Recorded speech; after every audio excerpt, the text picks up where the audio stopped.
seen? Obviously, what have you seen from him this year? Yeah, very, very intelligent football player. Obviously, very talented too. Um, I mean, you're not going to fool him at all. He does a really good job holding disguises, knowing where he needs to get to.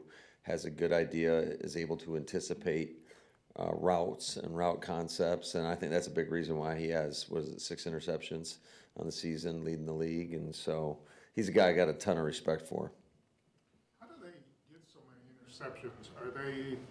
Do they gamble a lot, or do you see them just catching everything that's thrown? Well, I tell you what, there's a couple of those that just are 50-50 balls that they've been able to come down with and make just really good plays on the ball. I think, when you talk about the safeties, their ability to get out the post, or whether they're playing a half or a post safety, and get over the top and steal some things. I know Byard had one as a flat defender versus Minnesota where he just fell underneath the high cross. And then the corners have just been making Wright's been making some great interceptions down the field. He's obviously a really lengthy corner that's got tremendous ball skills, and he's also got an awareness to, you saw what he did on the toast push when he ripped it from Jalen. So I think all in all, I watched all the interceptions. Edmonds, I know he's not available this week, but, just making just great plays on the ball. So I think they're primarily a vision-based defense, so a lot of spot dropping, and those guys do a really good job of reacting to the quarterbacks. Does that change anything for a quarterback at all when they're going against a defense that is so efficient at making plays on the football? Oh yeah, I think it can give you a little bit of pause at times, but that's why I think when you talk about the timing and the rhythm and trusting your feet and what you see, and trusting, the receiver's going to run the route on the right number of steps, whatever it may be, so a guy can't jump a route. I think it's critical.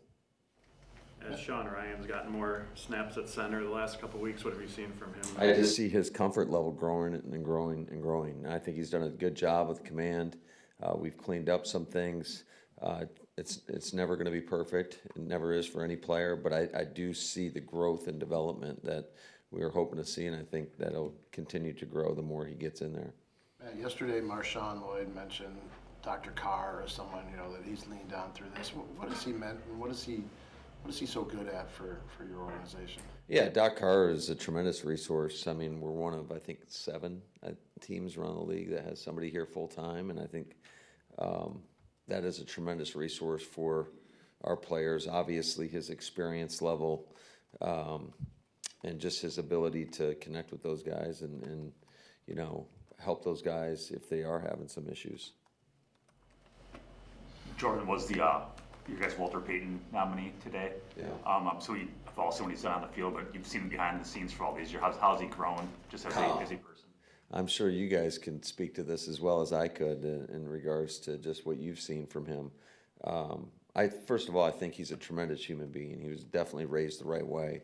And he's got a great support system with his family. But I also think just to watch his development from a young guy coming in here to the man he is today, it's really cool to be able to be a part of that journey and to watch him grow and to him embrace what it means to be a quarterback of the Green Bay Packers and what he does for the community and how he helps a lot of kids and just people in the community in general. So, it's been really cool to watch. It's cold out today. It's going to be cold Sunday. Is it cold? Freaking awful. Why are you in Green Bay, Bill? You're in the wrong place, man.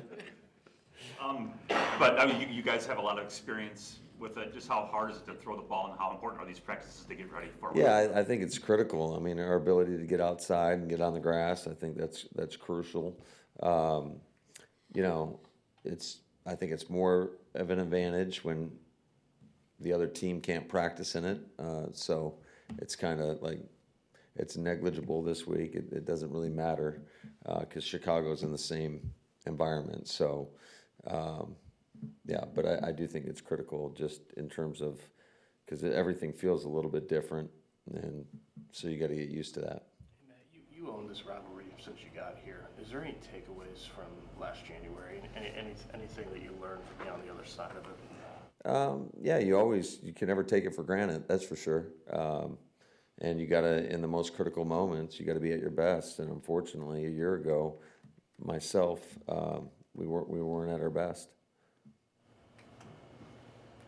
You know, you talked about Caden Reed yesterday, about what he brings, but what makes him the perfect candidate for all the motion and stuff that you guys do? I think he's just got a really good feel for it and how everything times up and where he needs to be, and the skill set he possesses as well. Obviously, he's got great speed, but he's got good transition skills. And it's not like we don't do it when he's not available. I feel like we got a bunch of guys that can do that, but it's just kind of the role he's kind of carved out for himself, and he's owned it and done a hell of a job with it. Is that like instinctual, the timing and everything? Yeah, I think I think it definitely can be learned, but I think for some it comes a little bit more natural, and I think it comes pretty natural for him. That's good.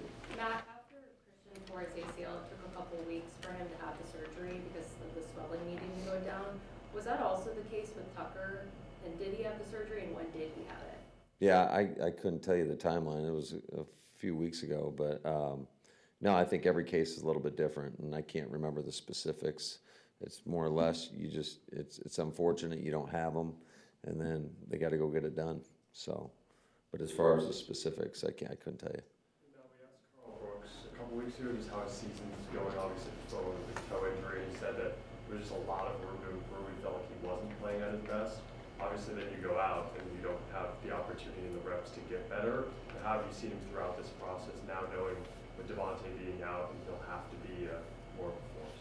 Yeah, I think Carl is hard on himself, which is a great quality to have. I think most great players that I've ever been around are critical of themselves and always think that there's room for improvement. That keeps you going.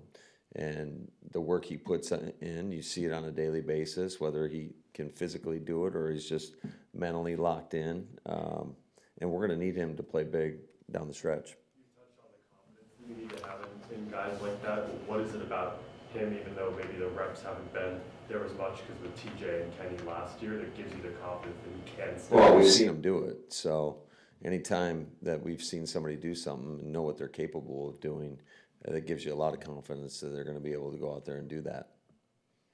What do you know about Jordan Riley and what he can do? Yeah, I met him yesterday. Big man. He is a big man. He's a big man. That was evident. He's got a good energy about himself. Just in my interactions with him, I thought he went out there and he did a pretty good job yesterday. Obviously, he's had some years of experience under his belt, so I think the learning curve will be a little bit quicker for him. But I know he's meeting extra with our D-line coaches, and hopefully we can get him up to speed in case we need him. That's good. All right, have a good one.